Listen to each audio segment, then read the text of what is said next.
Nous sommes ici dans la commune de Tofo, à quelques kilomètres au cœur de la ville, fait peau neuve, le centre de formation du personnel forestier des eaux, forêts et chasses. Un acquis majeur du PAGEFCOM 2. C'est une école, un centre qui est construit dans les années 90, avec le dynamisme du gouvernement qui vise à former les jeunes. L'idée de la réhabilitation du centre a été initiée. Notre direction administrative a utilisé ce centre pour former un certain nombre de promotionnaires. À un moment donné, ça a été un peu abandonné, sûrement par manque de moyens. Tout dernièrement, des bailleurs de fonds sont venus pour nous accompagner encore dans le relancement, le fonctionnement de ce centre. Et avec tout ce qu'on a fait, il manquait un peu de sources de financement. C'est là où j'ai encore pris l'initiative et avec le gouvernement, on a dit mon projet va financer la réhabilitation. Cette réhabilitation concerne environ 15 infrastructures, à savoir la résidence des professeurs, nous en avons 2, les salles de cours, les buanderies, la résidence des élèves ou bien des étudiants. Et bien d'autres infrastructures. L'entreprise en charge des travaux, Sirao Group, nous présente quelques-unes rénovées ou construites nouvellement. Tous les bâtiments que vous voyez, ce sont des bâtiments qui ont été réhabilités, sauf les échafaudages qui ont construit nouvellement. Donc le bâtiment qui est là-bas, c'est le bâtiment principal, un bâtiment qui est le poumon. Donc il y a aussi là-bas il y a des rôles là-bas qui vont servir aussi des coups. Il y a des chambres dedans, donc ça va servir formateur là, ils vont dormir là-bas. Le bâtiment qui est là-bas, c'est la cuisine. Il y a un autre bâtiment qui est le bâtiment administratif. C'est l'administration qui est là, le directeur, son secrétaire et tous les composants de l'administration. Après ça, on a les toilettes qui sont de l'autre côté. On a les toilettes 2 cabines et 3 cabines. Donc tous les bâtiments sont déjà au point. Là maintenant, ça reste à les livrer et les personnels vont venir ici, les enfants peuvent se former facilement dans le centre. L'entrepreneur a bien travaillé, a suivi les consignes.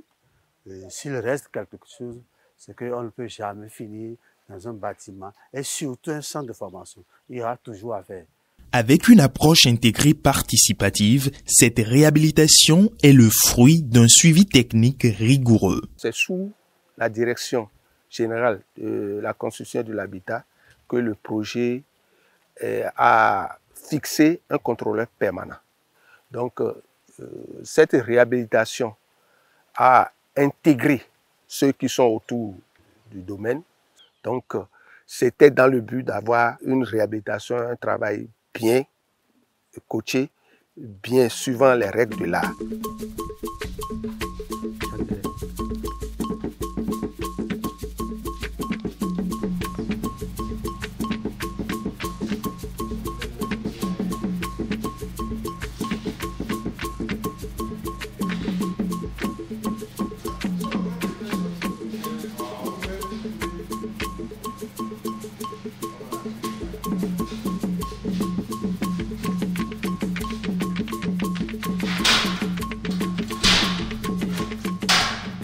J'ai été formé dans cette école pour ma première formation professionnelle des eaux, forêts et chasses. Et avec ce projet de réhabilitation, les bâtiments sont devenus neufs et habitables, bien peinturés, tout est joli. Et je vous avoue que ces bâtiments sont prêts à recevoir des stagiaires. Cette réalisation, ça fait partie de l'appui institutionnel du projet PAGEFCOM 2 à l'endroit de la 2GFC. C'est pour nous une activité très importante pour renforcer la capacité de la Direction générale des eaux, forêts et chasses. J'avoue qu'aujourd'hui, tout est prêt. Même les essais de forage qui ont été négatifs en temps, aujourd'hui sont devenus positifs.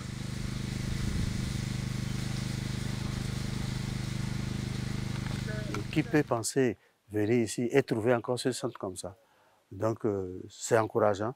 Et je demande qu'on l'utilise correctement à bon escient et que des bons forestiers, vraiment forestiers, sortent de ce centre pour pouvoir améliorer les conditions de vie de notre population. En dehors de cette réalisation, le PAGEFCOM 2, projet d'appui à la gestion des forêts communales phase 2, a réalisé bien des actions impactantes et des investissements significatifs mettant les populations de 26 communes du Bénin au cœur de l'amélioration de leurs conditions de vie et de la préservation des couverts forestiers qui les entourent.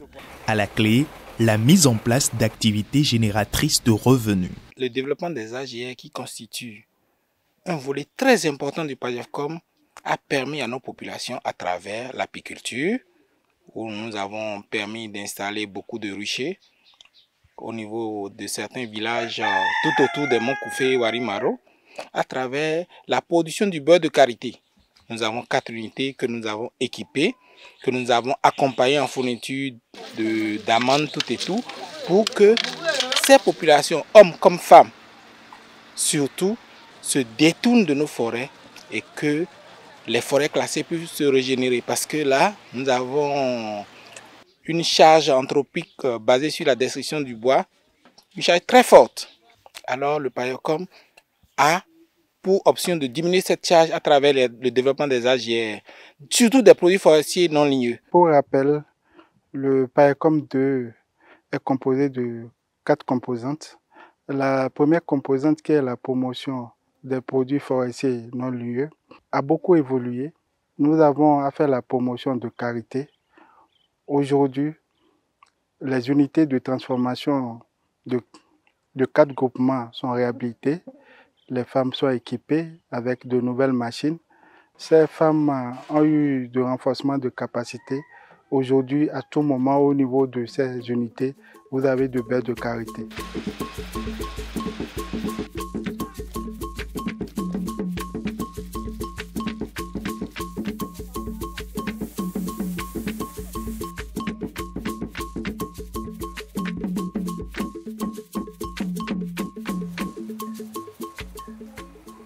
La deuxième action au niveau de cette composante est la promotion de la production de miel.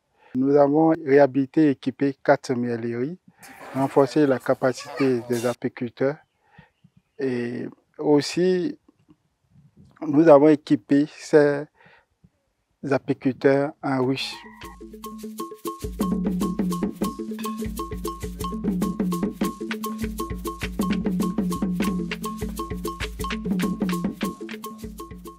Aujourd'hui, sur le terrain, nous avons actuellement la production des centaines de litres de miel au niveau de ces groupements. En dehors de ça, nous avons formé, équipé les pisciculteurs.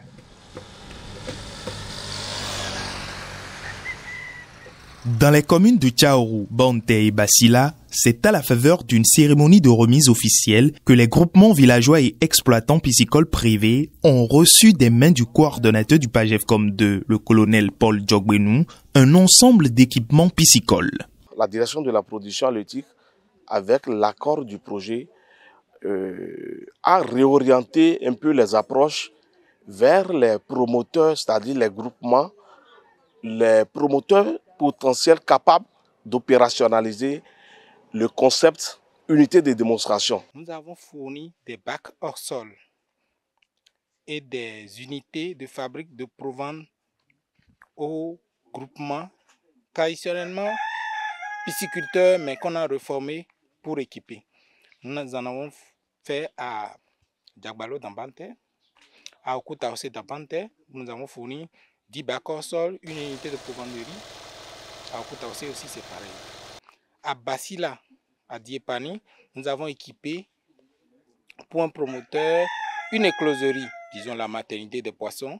Également par rapport au site de l'écloserie de Diapéné dans la commune de Basila, le projet a également appuyé le promoteur en équipant un matériel tel que les calibreurs, bouteilles d'oxygène, les aérateurs, en tout cas les différents matériels qui permettent de produire quand même les alevins.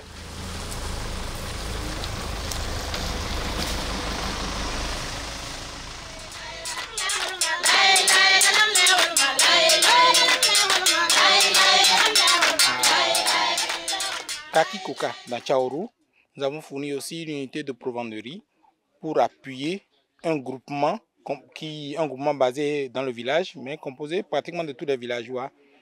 Un groupement qui fait de la pisciculture avec plus d'une dizaine d'étangs, près d'une vingtaine disons. Et ici aussi à Gabaka, nous avons aussi équipé un promoteur en provanderie. C'est des matériels équipements qui sont vraiment indispensables pour ces bénéficiaires. Si nous prenons par exemple le cas de kits de fabrication d'aliments, ça va leur permettre également de fabriquer de l'aliment qu'ils auront à donner aux poissons pour leur élevage. D'autres équipements également vont leur permettre de manipuler les poissons pour les trucs de récolte et autres.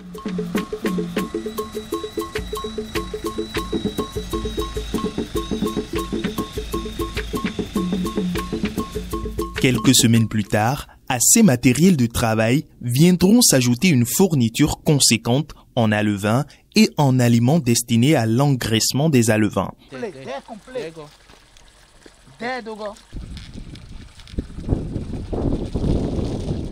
Tout ceci appuyé par des conseils techniques pratiques et efficaces des responsables de la direction de la production halieutique DPH afin de mieux guider les pisciculteurs dans l'alimentation des poissons. Nous sommes en train de faire la mise en charge d'un étang avec l'espèce Clarias. Pour faire la mise en charge, qu'est-ce qu'on fait? Tu viens avec l'emballage rempli de poissons.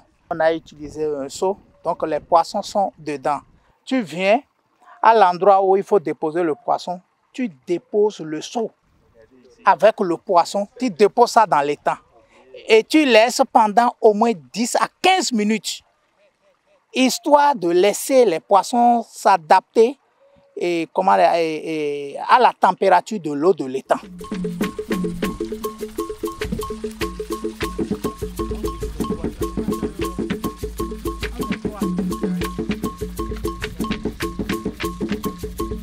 C'est difficile d'avoir comme ça les projets qui viennent, qui vous octroient quelque chose, vous disent après on va amener telle chose et ils respectent leur engagement. Ils nous ont donné dans un premier temps les équipements de pointe pour préparer de l'aliment pour nos poissons, ce qui représente plus de 70% du coût de production en termes de l'élevage de poissons. Aujourd'hui maintenant, ils nous ont donné encore les alevins de qualité homogène, et ce qui est tellement énorme et ce qui est tellement très élevé, et que nous sommes en mesure.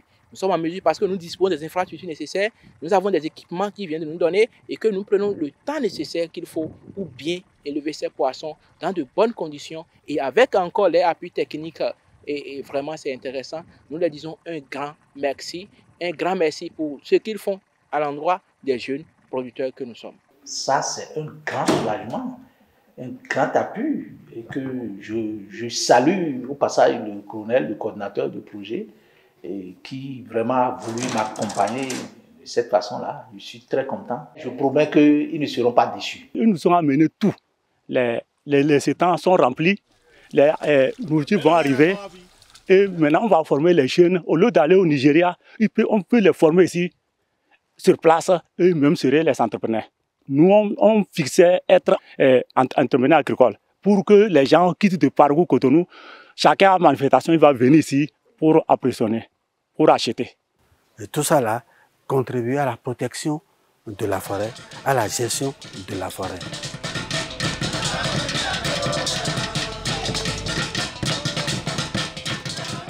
L'une des actions de la composante B, c'est la promotion de 3 ranges fauniques que nous avons déjà démarré au niveau de la phase 1 du projet. Le PAGEFCOM 2, c'est surtout une collaboration synergique avec les autorités communales et préfectorales à travers des rencontres d'échange qui ont permis de mieux coordonner les différentes activités relatives aux investissements faits, en l'occurrence les ranges fauniques. Quand on prend le range faunique de Djaloukou, tout ça ce sont des sources de revenus pour la commune. Mais on se rend compte que ces sources-là ne sont pas bien perçues, bien connues et pas bien maîtrisées. Et donc, nous avons jugé bon que ces investissements qui sont aussi importants ne soient perdus. Dans ce sens-là, nous avons décidé à ce que l'inspection forestière des collines, le projet PAGEFCOM 2 et le projet COFORMO puissent se voir travailler ensemble pour amener les élus communaux, donc les conseils communaux, et surtout aussi les nouveaux secrétaires exécutifs qui sont nommés pour bien percevoir la nécessité d'entretenir ces plantations communales qui sont des sources assez importantes pour la mobilisation des ressources locales. Évidemment, il n'est plus à montrer aussi bien aux communautés environnantes du ranch, à la commune, aux partenaires et tous les intérêts qu'on tire donc de la présence de ce ranch.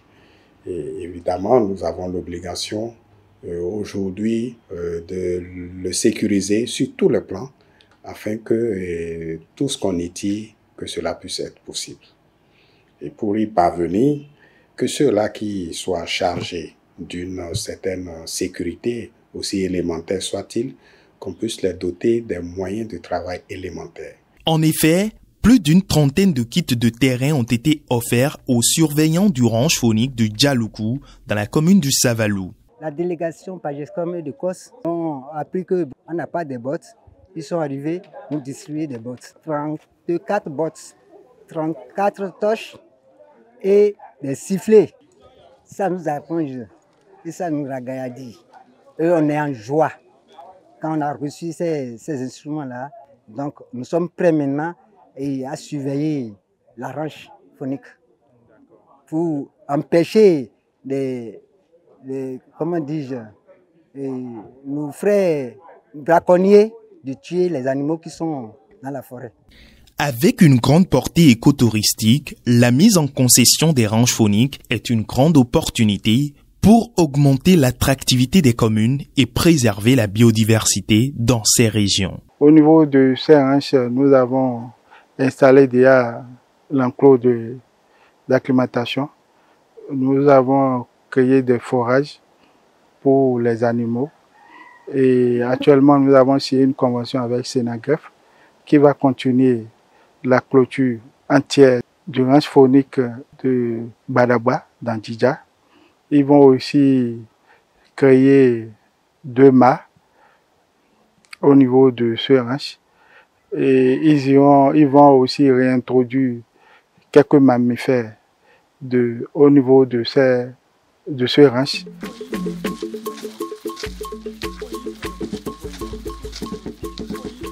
L'une des actions phares de la composante C est la réalisation de 640 hectares de plantation.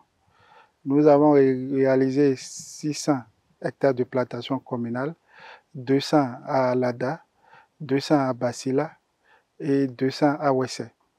Et ces plantations seront dotées de plans simples de gestion pour permettre aux communes de mieux gérer ces plantations à l'heure de leur exploitation. Je prends le cas de la commune de Tofo. Premier éclairci de 100 hectares de plantations réalisées par le PAGEFCOM pour la commune. L'actuelle maire, quand elle nous voit, elle dit « nous sommes ces bailleurs de fonds ». Si je prends le cas d'Abomey, la forêt sacrée, la forêt classée, où ils ont leur système sacré à côté, ça permet de perdurer, d'aménager et de bien gérer ces ressources qui sont là. Et c'est ce que le représentant, l'actuel représentant de la BAD a vu. La population tire des avantages. Et compte de cette joie, cet intérêt qu'il a commencé, il est le premier à demander encore à l'administration forestière d'initier, parce que nous n'avons pas pu couvrir les 77 communes du pays. Il y en a qui en demandent. Le représentant veut qu'on évolue vers ces communes aussi pour que les gens puissent vraiment s'intéresser à la gestion de la biodiversité de la foresterie dans leur zone. Nous avons innové et réalisé des plantations écoles dans 10 écoles à raison de 2 hectares par école. Les acquis du PAGEFCOM 2 sont le fruit de l'appui technique et financier de la Banque africaine de développement et du Fonds pour l'environnement mondial FEM, mais surtout du gouvernement du Bénin. Nous sommes très satisfaits du travail réalisé par la coordination et le ministère de tutelle, parce que les résultats concrets sont là. Voilà, la reforestation a lieu. elle capture le carbone et en plus, elle génère des revenus pour les paysans qui ont cédé cette terre-là. Et donc les paysans et les paysannes nous ont dit elles-mêmes et eux-mêmes qu'ils sont très satisfaits de ce projet. À la fin de la journée, la Banque africaine de développement, c'est ce que nous cherchons. Nous cherchons des impacts directs sur les populations afin que les projets aient une durabilité et contribuent au développement des pays de la Banque africaine et notamment ici aujourd'hui au Bénin.